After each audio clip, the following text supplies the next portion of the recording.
2026નું સંસદનું ચોમાસું સત્ર એ ઇતિહાસનું સૌથી શરમજનક અને અર્થહીન સત્ર બની ગયું. માત્ર 19% જ કામકાજ થયું અને 19 દિવસમાં લોકસભા 17 કલાક પણ ન ચાલી અને ચર્ચા વગર 12 બિલ છે તે પાસ કરી દેવાય અને સંસદ પરિષદમાં હોબાળાની તમાશા જ થયા છે. જે સંસદને દેશના પ્રશ્નો ઉકેલવાનું મંદિર કહેવામાં આવે છે તે અહંકાર અને હંગામાનો અડ્ડો બની ગઈ હોય તેવા દ્રશ્યો સામે આવ્યા હતા. પ્રજાના પરસેવાના કમાણીના પૂરા 175 કરોડ રૂપિયા રાજકીય જીતની ભેટ ચડી ગયા અને કરદાતાઓના નાણાંનો ખૂબ મોટો ધુમાડો થયો. આ વખતનું જે ચોમાસાનું સંસદ સત્ર હતું તે પૂરું તો થઈ ગયું છે, પરંતુ ઘણા બધા સવાલ છોડીને ગયું છે. એક સવાલ મહત્વનો એ છે કે શું આને લોકશાહી કહેવાય કે નેતાઓનો અહંકાર? આ સત્રમાં દેશનું કેટલું નુકસાન થયું છે એ કદાચ આમ તો નાણાકીય રીતે તો થયું જ છે, પરંતુ રાજકીય રીતે લોકશાહીનું હનન થઈ ગયું હોય તેવા પણ દ્રશ્યો સામે આવ્યા હતા. નમસ્કાર, ગુજરાત પોલિટિકલ એનાલિસિસમાં આપની સાથે હું છું ભગવતી વિશાવડિયા. વાત કરવી છે સંસદના ચોમાસા સત્રની. 2026નું સંસદનું ચોમાસું સત્ર આખરે અનિશ્ચિત કાળ માટે સ્થગિત કરવામાં આવ્યું છે, પણ સવાલ એ થઈ રહ્યો છે કે શું આને લોકશાહી કહેવાય કે પછી પક્ષીય જીતનું તમાશું? જ્યારે આપણે આંકડાઓ પર નજર કરીએ ત્યારે ખરેખર આપને સવાલ થાય કે લોકસભા માત્ર 19% જ કામગીરી રહી અને જ્યાં 19 દિવસમાં લોકસભામાં માત્ર 17 કલાક અને 30 મિનિટ જ ચાલી શકી હોય, ત્યાં આપણે જે પ્રજાના પ્રશ્નોના ઉકેલની આશા કેવી રીતે રાખી શકીએ? અને બીજી તરફ રાજ્યસભાની જો વાત કરીએ તો માત્ર 39.17% જ, અને આ સમગ્ર રાજકીય ખેંચતાણ અને હંગામાના કારણે કુલ 173 કલાક અને 10 મિનિટનો સમયનો બગાડ થયો. અને પ્રજાના પરસેવાની જે કમાણી છે એની તો વાત અલગ જ છે. સરકાર એક બાજુ દાવો કરે છે કે તેઓ સંસદમાં દરેક મુદ્દે ચર્ચા કરવા માટે હંમેશા તૈયાર હતી, પરંતુ વિપક્ષી નેતાઓના અહંકાર અને અડગ વલણને કારણે સમગ્ર સત્ર બલિદાન તેનું થઈ ગયું એવું સરકાર દાવો કરે છે.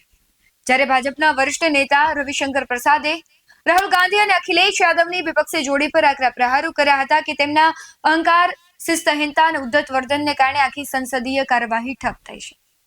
સરકારે ગૃહમાં ગતિરોધ ઉકેલવા માટે છેલ્લી ઘડી સુધી સઘન પ્રયાસો કર્યા હોવાની પણ અત્યારે વાતો થઈ રહી છે, જેમાં ગૃહમંત્રી અમિત શાહે પણ મોરચો સંભાળ્યો હતો, પરંતુ વિપક્ષ છે તેમણે સમગ્ર ઘટનાનો બહિષ્કાર કર્યો હતો. ગૃહમાં ચર્ચા છોડીને ભાગવા સુધીના વલણને કારણે તમામ વાટાઘાટો નિષ્ફળ સાબિત થયા છે. આ બધાની વચ્ચે સત્રના અંતિમ દિવસે કોંગ્રેસના નેતાઓએ હાથમાં ટેડી બિયર લઈને જે હાસ્યાસ્પદ પ્રદર્શન કર્યું તેણે ભારતીય રાજકારણનું સ્તર વધુ નીચું ગિરાવી દીધું છે. વિરોધ પક્ષ હોય, સત્તાધારી પક્ષ હોય, આ બધાનો વાંક આ વખતના ચોમાસુ સત્રમાં છે. આ સમગ્ર ચોમાસુ સત્ર દરમિયાન દેશના અનેક મહત્વના મુદ્દાઓ કેન્દ્રમાં રહ્યા હતા, જેમાં અયોધ્યા રામ મંદિરના ચડાવવાની ચોરીનો આરોપ હોય કે પછી જે પેપર લીકનો હોય, ઝેન્ઝીનો મુદ્દો હોય અને વિરોધ પ્રદર્શન જંતર મંતર ખાતે થયું હતું, તેમાં પોલીસ કાર્યવાહી સામે પણ ઉગ્ર વિરોધ નોંધાયો તેનો પણ પ્રશ્ન ઉઠ્યો હતો. શિક્ષણ મંત્રી ધર્મેન્દ્ર પ્રધાનના રાજીનામાની માંગ અને ગૃહમંત્રી અમિત શાહના નિવેદનની જીદ પકડવાની વાત હતી અને યુવા વર્ગને કેન્દ્રમાં રાખતા થતા વિરોધો સાથે જ એફસીઆરએ બિલ અને તિરંગા યાત્રા જેવા મહત્વના મુદ્દાઓ પર પણ શાસક પક્ષ અને વિપક્ષ સામે આવી ગયા હતા. પરિણામે સંસદમાં સતત હોબાળો થતો રહ્યો અને ગૃહને વારંવાર સ્થગિત કરવાની ફરજ પડી. કાયદાકીય કામગીરીની વાત કરીએ તો ભારે હોબાળા વચ્ચે પણ સરકારે બંને ગૃહોમાંથી કુલ 12 બિલ પાસ કરાવી લીધા. પરંતુ સૌથી મોટો સવાલ અહીંયા ઉભો થાય કે આ બિલો પર ચર્ચા કેટલી થઈ?